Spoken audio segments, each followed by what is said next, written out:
In this video, we're going to be breaking down the top 10 best units to use in Anime Last Stand. Okay, so Anime Last Stand has currently not updated. I thought the update would be this week. However, it isn't, so I'm pretty sure it is next week. But we will be breaking down the top 10 units to use because obviously everyone wants to obtain the new units so it can help them in the new future updates. Okay, so the way this is going to work, I am going to throw up a tier list. Obviously, some of the units I do not have because obviously they were a part of the summer event. I will be popping up a tier list and how much DPS they do. Let's get straight into the video. Okay, this video will be somewhat complicated, so make sure you actually watch the video because I'm going to be breaking down the DPS with each of their individual traits, so glitched, avatar, and overlord. This will only be for the top 10 units because we cannot do every unit in the game. I will throw up a tier list in case you're looking for that certain unit. So here you go. Here is the tier list.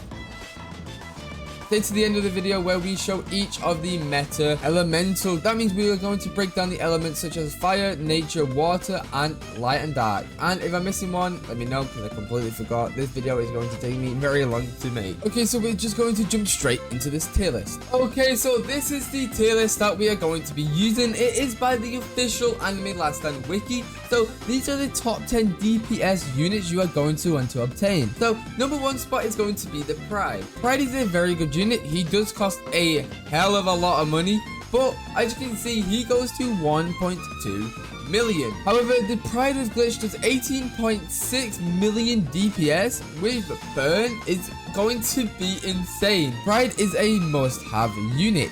Coming up next is monster number 8. The issue with monster number 8, he is a ground unit. He cannot hit air. Monster number 8 with glitch is doing a solid 17.5 million DPS. But as I said, he does have a slight disadvantage because he is ground. Then we've got Sun Jin Woo Winter. If you don't know how to get Sun Jin Woo, come to the raids, go into the raids, go to Health City, and stage 6, you can farm his Evo item and himself. Sun Jin Woo does a lot of damage. It has a passive ability called Hemorrhage. The best passive ability for Sun Jin Woo is every time he gets a kill, he does more damage. So his DPS can skyrocket and skyrocket, which is insane. Then we've got Yami. Yami is a new unit. Okay, to obtain Yami, you're going to want to go to Summon and go to the Ultimate Banner and go down to the rates, and as you can see, he can spawn in here. He can also come on this banner and he can also come on this banner, so make sure you look out for him. He is a mythical unit, so you may as well grab him because he's going to do a lot of damage. The downfall of Yami is that he is going to be ground only, so he won't be able to hit air, which is very, very sad because myself, I love them hybrid units because it just makes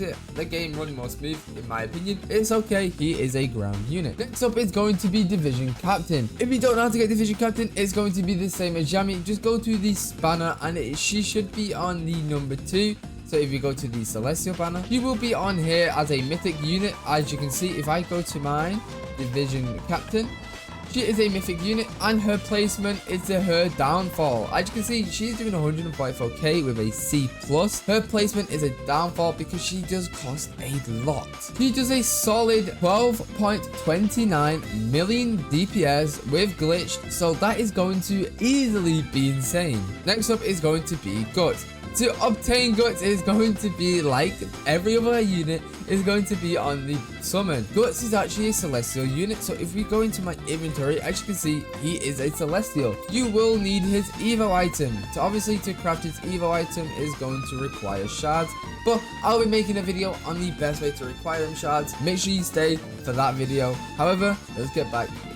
Black Swordsman Berserk obviously does hemorrhage, but not as much as Sun Jin Woo. He just have 11.41 million DPS, which makes him really insane, and he does hit air with full AoE, so make sure you grab that unit. Next up is going to be Asta. Asta is a very good unit. I personally think he is a mid unit. I personally wouldn't summon for him because he does take very long to evolve, but he's just not that good compared to other units. If you do want to summon him, you can because he is on this tier list, so make sure you grab that unit if you want it. Asta is doing a solid 12.1 million DPS. He is hybrid, but his downfall is his AoE cone because no one wants a cone, so Get him out of here. We don't want no cones. Then we have Aizen. Aizen is a very cool unit. If you don't know how to obtain Aizen, Aizen is going to be in the play area. So if we go to play and go to the story modes, as you can see on the Hollow Knight Palace, Aizen is a drop with his Evo item.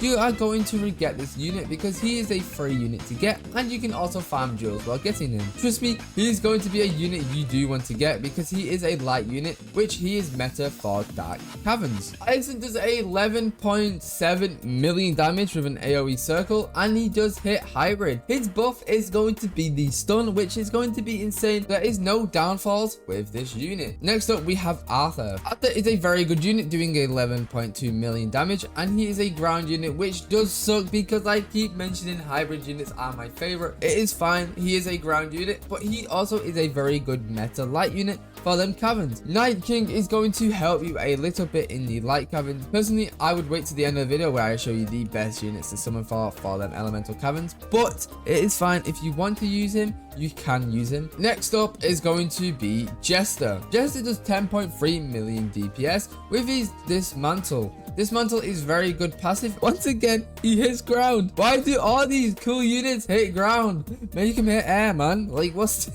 please, I just want to just make him hit air. He's a very cool unit to have, and to obtain Jester, the other way is just to go to summon and go to the last world. And in the last world, he is on the ultimate banner as a celestial, and that is how you obtain him. Okay, so that is the top 10 meta DPS. So now we're going to break down the best elemental units to have. So I'm going to throw up a picture of the best element units to have. As you can see, we have Rengoku is better than Escanor for fire. In the water category, you're going to see Law. But Law you cannot obtain because he is a summer event. Goro and Nanami are very good units to obtain as well, because if you come to the Infinite Castle over here, Nanami was able to get, but now it is the Wood Ninja, so I don't think you can obtain him anymore. But Garo is obviously still obtainable, and I would recommend using him. Garo has a passive ability called Bone Breaker, I'm pretty sure it's called. I don't know what it's, I think that's what it's called, but either way, he makes the enemies take more damage when being hit. Next up, we have Nature. As you can see, Ulquiorra does take that #1 spot. Ulquiorra is a very good unit. If you don't know how to get Ulquiorra, go to World 1, and in the, I'm pretty sure it's the third story and the last act, you can obtain Ulquiorra, and his Evo item is going to be here. So this Evo item, I did say it was for Aizen. I did not mean to say, my brain is like messed up right now because I am recording this video at a very late time. But as you can see, Ulquiorra's wings are at Purgatory Act 6.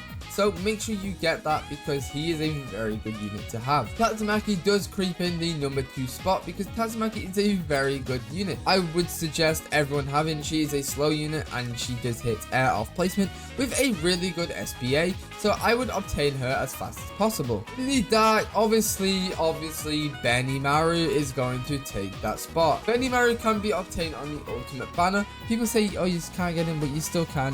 He doesn't come on rotation. He is a very good unit because he has a black burn ability, which is Dark Flame. Dark Flame is very overpowered because it does more than a normal burn damage unit. So he has a passive of Dark Flame, and he is also a very good unit to get. Asta does then come into the #2 spot because Asta is a good dark unit. But to obtain Asta, I already said, it is too long, it is not worth getting, so you may as well just get Guts because he's a lot better. Okay, light units. As you can see, we do have the Vision Vice Captain. The Vision Vice Captain is going to be really insane because all you have to do is summon him on the banner and just get a good trait, and then he can easily solo them Dark Caverns. But for some reason, Gojo is near the bottom of this list. I would put him #1 because personally I can solo the Dark Cavern Purgatory with an Overlord Gojo. In my opinion, I would put him #1. You can definitely get solo Purgatory with a Gojo. Jiren is obviously unobtainable. She is a summer event unit, I'm pretty sure, but she is in the #2 spot.